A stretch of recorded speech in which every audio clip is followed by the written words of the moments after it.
Get ready for the dictation. Start.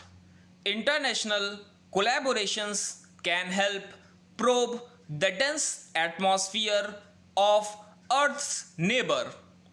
Venus, the hottest planet in the solar system, has not enjoyed as much recent attention as Mars as far as space missions are concerned.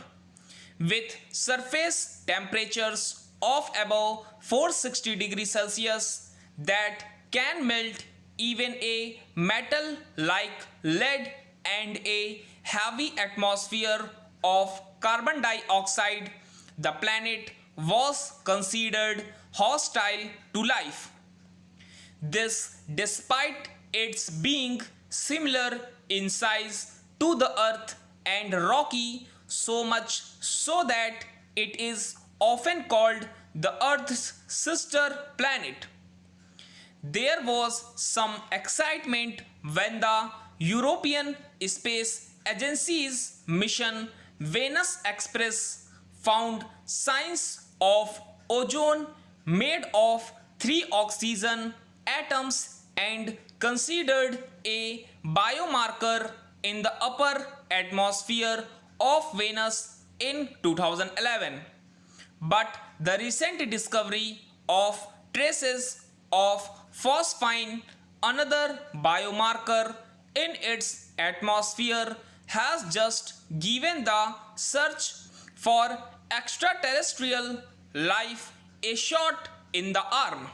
Phosphine, a compound of one phosphorus atom and three hydrogen atoms, is given out by some microbes during biochemical processes. In an atmosphere rich in carbon dioxide, it is likely to get destroyed soon.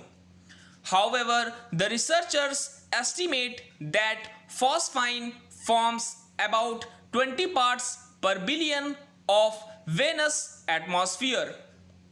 This fact, when added to the hostile conditions on its surface, yields tantalizing possibilities of phosphine's survival through extraordinary chemistry and thermodynamics, or the stubborn triumph of biology and life.